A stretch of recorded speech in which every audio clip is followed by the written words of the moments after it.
پر ایک عجیب واقعہ تاریخ کا عرض کر دوں، جس کو امام قرطبی نے اپنی کتاب تفسیر کی،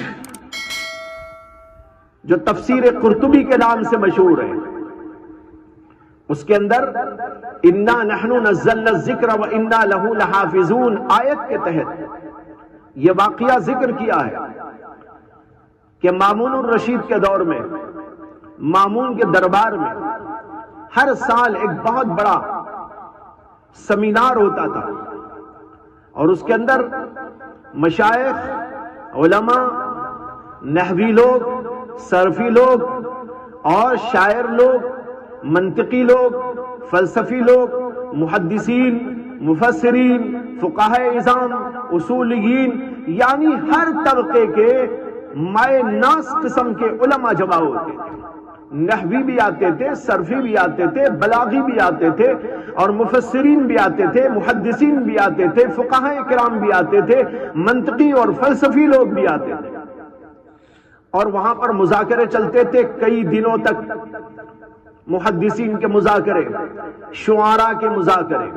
قصائد پڑھے جاتے تھے، دادیں دی جاتی تھی، داد لی جاتی تھی، مختلف علوم و فنون کے اوپر مذاکرے چلتے تھے، اور ایک دوسرے سے استفادے کا دور چلتا تھا، اس لیے کہ مامون جو تھا وہ خود بہت بڑا عالم تھا۔ اس کا ذوق علمی پورا کرنے کے لیے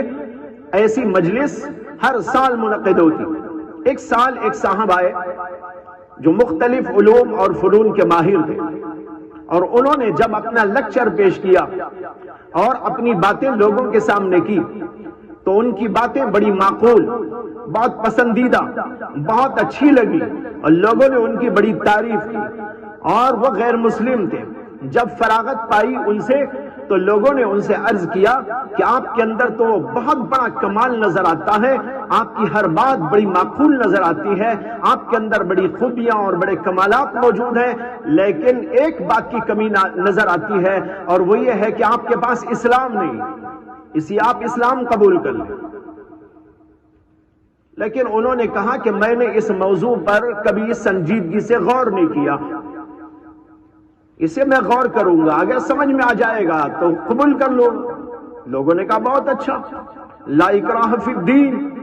دین میں کوئی جبر نہیں۔ بعض لوگ کہتے ہیں کہ مسلمان دوسروں کو جبرن مسلمان بناتے ہیں، اگر جبرن مسلمان بنانا تھا وہاں بادشاہ وقت موجود، وہ کیوں نہ بناتا، اور اتنے سارے علماء موجود، وہ کیوں نہ بناتے۔ ہاں ترغیب دیتے ہیں، حقانیت کی دعوت دیتے ہیں، اچھائی اور خوبی کی دعوت دیتے ہیں، لیکن جبر کسی کے لیے نہیں۔ خیر بات آئی اور گئی، سمینار ختم ہو گیا، لوگ چلے گئے۔ جب دوسرے سال حسب معمول سمینار منعقد ہوا اور علماء، فقہاء، مجتہدین اور شعراء اور خطباء سب کے سب جمع ہونے لگے تو دیکھا گیا کہ وہ صاحب جو گزشتہ سال آئے تھے وہ پھر آئے، لیکن اب آئے ہیں تو ان کا ڈریس، ان کا انداز مسلمانوں جیسا ہے۔ لوگوں نے ان کو شاباشی دی، مبارکباد دی، اور کہا کہ ایسا لگتا ہے کہ آپ نے اسلام قبول کر لیا۔ انہوں نے کہا الحمدللہ میں نے اسلام قبول کر لیا، گزشتہ سال مجھے کچھ لوگوں نے توجہ دلائی تھی، اس کے بعد مجھے اللہ نے توفیق دی، میں اسلام لے آیا۔ لوگوں نے پوچھا کہ آپ کس بنیاد پہ لائے اور کیسے اسلام لائے، اس کی کچھ کہانی سنا دیجیے۔ انہوں نے کہا یہاں نہیں سناؤں گا اس وقت میں جب بادشاہ بنفس نفیس سمینار کے اندر بیٹھیں گے اور علماء جمع ہوں گے اور سارے یہاں کے لوگ متوجہ ہوں گے، تب مجھ سے کہا جائے تو میں یہ پوری کہانی سناتا۔ خیر جب مذاکرے کی مجلسیں شروع ہوئی تو ان سے کہا گیا کہ آپ اپنی بات رکھیں، تو وہ صاحب کہنے لگے کہ گزشتہ سال جب میں آیا تھا تو مجھ کو دعوت دی گئی تھی کہ اسلام کے سلسلے میں غور کروں۔ یہاں سے جانے کے بعد میں نے اس سلسلے میں غور کیا اور سوچنے لگا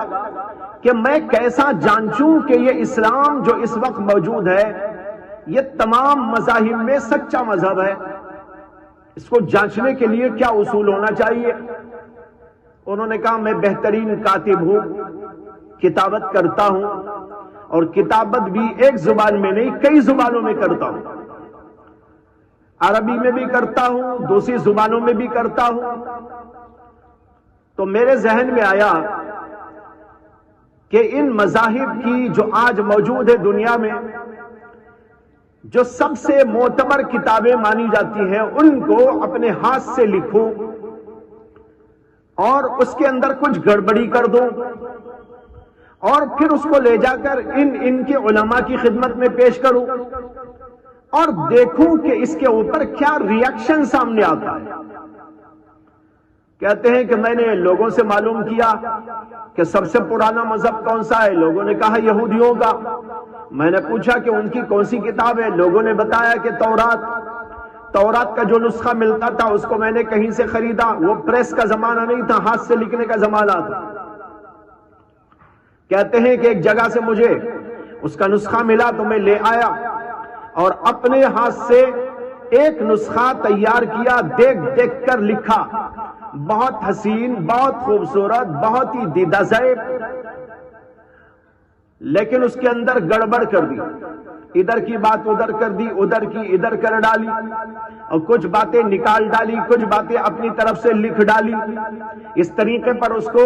مکمل کرنے کے بعد، اس کو مجلد کرنے کے بعد لے کر گیا یہودیوں کے ربیوں کے پاس اور کہا کہ میں ایک بہترین کاتب ہوں، میرے جی میں آیا کہ توریت کو اپنے ہاتھ سے لکھوں، یہ دیکھیے میں نے لکھا ہے، بہترین نسخہ ہے اور خطاطی کے فن کا بڑا مظاہرہ میں نے اس کے اندر کیا ہے، اگر آپ لوگ اس کو لے کر اپنے عبادت خانے میں رکھ دیں اور لوگ اس کو پڑھا کریں تو بہت اچھا ہو۔ انہوں نے اس کو دیکھا اور بہت خوش ہو گئے، انہوں نے شاباشی دی اور کہا کہ بہت بڑا کام تم نے کیا ہے، بہت مبارکباد ہو تم کو، اور پھر اس کے بعد انہوں نے اپنی عبادت خانے میں اس کو رکھ لیا۔ وہ صاحب کہنے لگے مجھے اسی وقت سمجھ میں آ گیا کہ یہ مذہب باطل ہے۔ جس مذہب کے علماء کو اتنی تمیز نہ ہو کہ ان کے پاس ایک کتاب لائی گئی ہے اور وہ ہاتھ سے لکھ کر ایک شخص لایا ہے، وہ صحیح لکھا ہے کہ غلط لکھا ہے، اس کے اندر کچھ گڑبڑ کر دی ہے کہ نہیں کر دی ہے، تحریف کر دی ہے کہ نہیں کی ہے، بغیر کچھ جانچے اس کو لے لیا، قبول کر لیا، مبارکباد دے۔ کہتا ہے کہ اس کے بعد میں عیسائیوں کی کتاب لیا، اس کے ساتھ بھی یہی معاملہ کیا، انجیل کو لکھ کر علماء جو ان کے موجود تھے ان کے پاس میں لے کر گیا اور ان سے بھی یہی بات کی اور اس کے اندر بھی اسی طرح گڑبڑی کر دی تھی۔ جب پیش کیا تو انہوں نے بھی قبول کر لیا اور شاباشی دی۔ یہاں پھر مجھے سمجھ میں آ گیا کہ عیسائیوں کا مذہب بھی غلط، جن کے ہاں اپنی کتاب کا یہ حال ہو کہ اس کو جانچتے نہ ہو، اس کو پرکھتے نہ ہو، اس کو تحقیق کی نگاہ سے نہ دیکھتے ہو، جو آیا لیا اور انہوں نے اپنے کتب خانوں میں اور اپنی عبادت خانوں میں اور چرچوں میں اس کو رکھ دیا اور لوگ اس کو پڑھ کر جاتے ہو، تو پھر اس مذہب کے بارے میں ہم کیسا سمجھ سکتے ہیں کہ یہ سچ ہے اور حق ہے؟ کہتے ہیں کہ پھر نمبر تھا اسلام کا۔ میں نے اسلام کی کتاب قرآن کو لیا اور پھر اس کو بھی اپنے ہاتھ سے لکھا اور وہی سب کچھ اس کے ساتھ بھی کیا جو پچھلی کتابوں کے ساتھ میں کیا تھا، ادھر کا ادھر کیا، کچھ نکالا، کچھ اپنی طرف سے ڈال دیا۔ اس طرح کتاب کو بھی، قرآن کو بھی گڑبڑی کرنے کے بعد لکھا تو بہت خوبصورت انداز سے، لیکن اس طرح تحریف کے ساتھ میں اس کو لکھا اور پھر اس کے بعد اس کی جلد بلائی بہت حسین اور خوبصورت، اور اس کو تیار کرنے کے بعد علماء اسلام کی خدمت میں لے کے گیا اور کہا کہ یہ میں قرآن لکھ کے لایا ہوں، آپ اپنی مسجدوں میں اور مدرسوں میں اس کو رکھ لیں۔ علماء نے اس کو دیکھتے ہی کہا کہ بھائی تم کون ہو، کیوں تم نے لکھا؟ ہمیں کیا معلوم کہ تم نے کیا لکھا، صحیح لکھا کہ غلط لکھا؟ جب تک یہ تحقیق نہیں ہوگی ہم کیسے قبول کریں؟ کہتا ہے کہ یہی میں سمجھ گیا کہ حقانیت کہاں۔ انہوں نے کہا کہ ہم اس کو قبول اس وقت کریں گے جبکہ ہم علماء کو بٹھائیں گے، حفاظ کو بٹھائیں گے اور وہ اس کے ایک ایک حرف پر، ایک ایک شوشے پر، اس کے ایک ایک نقطے پر غور کرتے جائیں گے، اور جب اصل قرآن سے ہر طرح مطابقت ثابت ہو جائے گی تب ہم اس کو قبول کر سکتے ہیں، اور اگر اس کے اندر کچھ گڑبڑی ہے تو پھر آپ کو سزا بھی دی جا سکتی ہے۔ وہ کہنے لگا کہ جو ہی علماء نے یہ بات کہی، میں نے ان کے سامنے اقرار کیا کہ واقعی اس کے اندر میں نے بڑی غلطیاں کی ہیں، میں نے اس کے اندر تحریفات کر دی ہیں، اور اصل میں اسلام کی حقانیت کو سمجھنا، وہ جانچنا چاہتا تھا۔ آج مجھ کو سمجھ میں آ گیا کہ اسلام بڑا سچا مذہب ہے اور محفوظ ہے، اور اس دور سے آج تک یہی قرآن چلا آ رہا ہے۔ کوئی اس کے اندر ایک حرف اور ایک شوشے کا، ایک نقطے کا کچھ بھی فرق نہیں کر سکتا۔ یہ آج میرے اوپر بات ظاہر ہو گئی ہے، اب میں اسلام قبول کرتا ہوں، مجھے اسلام کے اندر داخل کر لو، اشہد ان لا الہ الا اللہ پڑھ کر اسلام قبول کر لو۔ بھائیو، یہ واقعہ تاریخ کا واقعہ ہے، مامون الرشید کے دور کا۔ میں بتانے چاہتا ہوں، اس طرح علماء نے اس کی حفاظت کی، حفاظ نے اس کی حفاظت کی، اور اصل حفاظت تو اللہ کر رہے،